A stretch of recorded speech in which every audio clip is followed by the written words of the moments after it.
Guys, jadi ceritanya gue dan teman-teman Facebook udah nyobain Poco F7 ini selama 2 minggu. Dan gue akan spill ke kalian kekurangan dan juga kelebihan yang dimilikin sama handphone ini. Seperti yang kita tahu bahwa Poco F7 ini melanjutkan tradisi dari F-series yang memang itu selalu punya benchmark, harganya tuh miring, tapi punya spek yang dewa gitu guys. Cuman, apakah handphone ini worth it itu? Langsung aja kita bahas bro. Jadi kelebihan utama yang paling gue rasain banget itu adalah masalah performanya. Kenapa guys? Karena Doi ini bawa Snapdragon 8S Gen 4, chipset yang performanya itu udah bisa dikatakan mirip banget lah sama flagship mahal gitu. Tapi harganya ini masih masuk akal. Selain itu Doi juga ngasih satu varian memori yang menurut gue ini paling pas banget. Di angka 12/512 GB. So, buat lo semua yang akan install banyak aplikasi game di handphone, itu nggak usah khawatir lagi takut kepenuhan.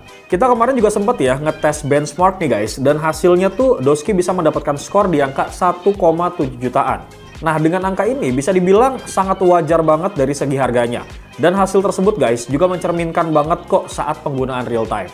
Karena selama gue pakai 2 minggu, ini jujur ya guys, gue tuh buka banyak aplikasi berat, kemudian pindah-pindah aplikasi, terus multitasking bahkan sampai main game berat sekalipun, itu semua lancar jaya, nggak pakai drama, alus pisan bro. Kayak misalkan nih, gue main Genshin Impact di highest 60 fps. Nah, si Poco F7 ini guys, masih bisa ngasih performa yang nyaman banget pada saat main game. Bahkan di mode war sekalipun ya, Doi masih bisa dapat kok rata-rata sekitar 45 fps. Ini ngebuktiin ya, kalau smartphone itu masih layak banget buat main game berat.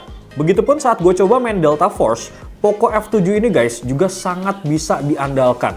Grafisnya tuh rata kanan, dan gue tuh sama sekali nggak ngalamin frame drop ataupun lag pada saat mode war. Grafis yang ditampilin juga begitu jelas ya, dan juga nyaman banget buat kita lihat. Renderingnya nggak ada masalah, walaupun banyak elemen yang harus dirender di dalam game. Nah, hal ini juga dibuktiin ya guys dari hasil 3D bench yang lumayan tinggi. By the way, kita juga cobain nih buat ngedit CapCut di handphone ini, terus kita coba ekspor. Nah, video berdurasi 2 menit, resolusinya 4K, dengan editan cut to cut biasa nih guys, hasilnya itu bisa selesai dalam waktu segini bro. Jadi intinya sih Poco F7 ini udah bisa banget nemenin lo yang doyan main game serius ataupun kerja berat tanpa harus keluar duit belasan juta kayak ngebeli handphone flagship. Karena menurut gue dan juga tim Pricebook nih ya, kita tuh akan dapat performa yang nyaris mirip banget kayak flagship. Harganya tuh masih ramah dan awet dipakai buat beberapa tahun ke depan bro. Nah, untuk kelebihan kedua menurut kita sih adalah layarnya. Jadi layar Poco F7 ini guys punya ukuran 6,83 inci. Udah pakai panel AMOLED dengan resolusi 1.5K 1280x2772 pixel, dan ini jadi sebuah peningkatan dari generasi sebelumnya. Dan bahkan ya, dari rata-rata smartphone yang ada di kelasnya guys, yang mana masih pakai 6,67 inci ataupun 6,78 inci, nah si Poco nih berani ngasih layar segitu bro. Kemudian dari segi warna, kualitasnya juga vivid banget. Dan kalau emang kurang cocok sama warnanya nih guys, kita bisa banget kok atur di pengaturannya. Jadi kita bisa sesuai nih sama profile yang kita suka bro. Kemudian buat refresh rate-nya juga cukup tinggi di angka 120 Hz. Ya memang ini sewajarnya guys, nggak gimana-gimana gitu. Tapi kita bisa kok turunin refresh rate-nya di angka 60 Hz kalau emang sekiranya lu semua nggak butuh di angka 120 Hz. Dan yang menurut kita cukup menarik nih guys adalah kecerahan layarnya yang bisa tembus nyampe 3200 nits. Buat lo nih yang sering nongkrong di outdoor ataupun motoran sambil ngintip maps di siang bolong guys, layarnya bakal tetap kelihatan jelas walaupun kena terik matahari. Itulah kenapa layar dari Poco F7 ini tuh jadi nilai plus banget menurut gua. Lanjut guys, sekarang kita masuk ke kelebihan ketiganya, yaitu masalah baterai. Ya memang sih ya, kalau secara baterai Poco F7 ini udah dibekalin sama baterai 6500 mAh yang bisa digunain full seharian. Tapi maksud di sini full tuh bukan 24 jam guys, tapi sekitar 14 jaman. Sewajarnya manusia melakukan aktivitas harian lah intinya. Karena waktu gue dan juga anak-anak kantor nih make secara bergantian, baterainya tuh baru mati total selama 14 jam penggunaan. Mulai dari main game, nonton film, ngedit video, bahkan sampai kita pakai untuk foto-foto guys. Satu lagi nih poin yang bikin Poco F7 ini makin worth it banget, yaitu fast charging 90 wattnya ini yang ngebut parah bro. Lu bayangin aja nih, dari 0 sampai 100% dia tuh cuma butuh waktu sekitar 40 menit doang. Lu bayangin deh, pagi-pagi ini lu bangun telat, baru inget handphone lu tuh lowbat. Lu tinggal nyolok bentar aja guys, tinggal sarapan, langsung penuh nih handphone. Intinya ini bikin lo bebas sih dari drama nunggu ngecas lama-lama bro. Lanjut, sekarang kita masuk ke kelebihan keempatnya, yang menurut gue ini paling oke banget, yaitu build quality-nya.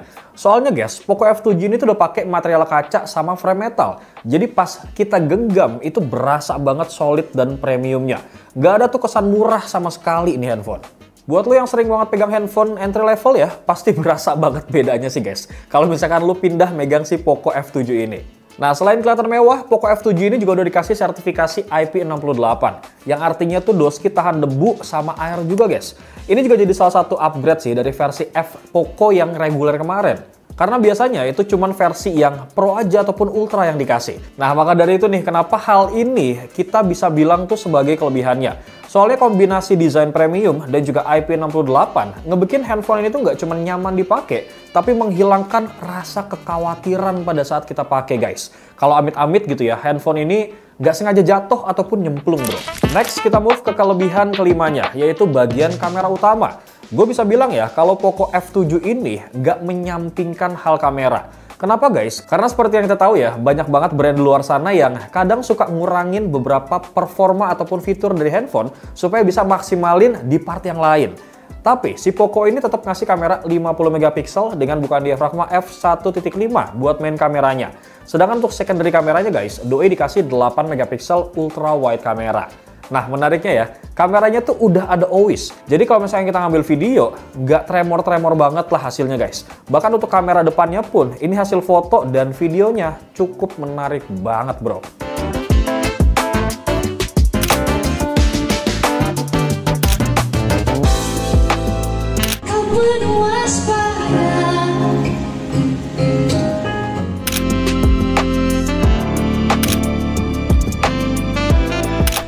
Oke guys, berikut hasil perekaman video untuk kamera depan dari Poco F7. Ini gua ambil. Lanjut ke kelebihan berikutnya guys, yang mana doski ini udah pakai speaker stereo. Jadi buat lo semua yang sering nonton YouTube, Netflix, ataupun dengerin musik tanpa headset, ini suaranya gue jamin berasa lebih nendang banget. Suara kanan kiri juga terasa hidup ya guys. Meskipun emang high frekuensinya kadang agak tajam gitu. Tapi overall ini nyaring dan nggak cempreng kayak handphone entry level. Terus buat kelebihan terakhir, menurut gue ini adalah softwarenya yang sekarang nggak ada iklannya guys. Bahkan kita tuh nggak nemu iklan di OS kali ini. Padahal OS yang dipakai itu HyperOS 2.0 juga loh guys. Dan selain itu, pihak Poco juga janji nih, kalau kalian tuh akan dapetin 4 tahun update OS, kemudian plus patch keamanan selama 6 tahun. Ini hal yang penting banget sih menurut gua, biar handphone kalian tuh nggak cepat busuk, tetap aman gitu ya. Dan fitur AI-nya ini bisa makin up to date. Jadi selain spek dalamnya yang kencang, Poco F7 ini juga dijamin panjang umur guys. Cocok banget lah buat lo yang nggak mau terlalu sering gitu gonta-ganti handphone tiap tahun. Oke, dari sekian banyak kelebihan yang dimiliki sama Poco F7 ini, bukan berarti nih handphone nggak punya kekurangan. Sekarang kita bakal bahas nih bagian kelemahan dari Poco F7. Yang pertama, doski ini nggak ada yang namanya jack audio 3,5 mili. Soalnya nih ya, buat lo yang masih sering main game pakai earphone, khususnya kayak misalkan PUBG, ini agak kurang nyaman kalau misalkan nggak pakai earphone gitu guys. Jadi yang mau nggak mau nih, kita harus beli yang namanya adapter lain. Itu pun juga agak repot ya kalau harus sambil ngecas nih guys. Atau mungkin pakai earphone Bluetooth. Cuman kadang memang suka delay suaranya. Selain itu, hal yang menjadi kelemahan di Poco F7 ini adalah bobot dan juga lebarnya. Kenapa guys? Karena seperti yang gue bilang tadi, handphone ini punya layar yang lebar banget, di angka 6,8 inci. Tapi konsekuensinya, nih handphone tuh jadi nampak gede dan lumayan berat. Bobotnya ini nembus di angka 215 gram loh. Mungkin buat lo semua yang tangannya gede, ini nggak ada masalah dan nggak ribet. Tapi buat orang-orang yang punya tangan kecil dan mungil, ini lama-lama juga bakal kerasa pegel bro. Apalagi kalau misalnya dipakai satu tangan gitu ya. Ini agak susah banget sih pojok-pojokannya ini kita genggam guys. Jadi harus sering-sering geser grip gitu, ataupun pakai dua tangan sekalian. So, dari sekian banyak hal-hal yang udah gue sebutin dari Poco F7 ini, memang menurut gue pribadi, nih handphone masih worth it banget lah. Terutama buat lo semua yang lagi nyari handphone performa kenceng, layarnya oke, baterainya awet, build quality-nya juga premium, dan harganya yang terjangkau, handphone ini cocok banget guys. Tapi kalau misalkan lo ngerasa Poco F7 ini masih kurang pas sama kepribadian lo gitu ya, mungkin gue bisa kasih pilihan lain. Kayak misalkan ada iQOO Neo 10 yang bisa lo pilih, karena kalau kita cek secara performa dan juga kameranya, itu beda-beda tipis lah bedanya gitu guys. Atau mungkin kalau misalkan lo semua pengen langsung ngetakis handphone ini, seperti biasa link pembeliannya bakal gue taruh di kolom description. Bewok pamit guys. Assalamualaikum.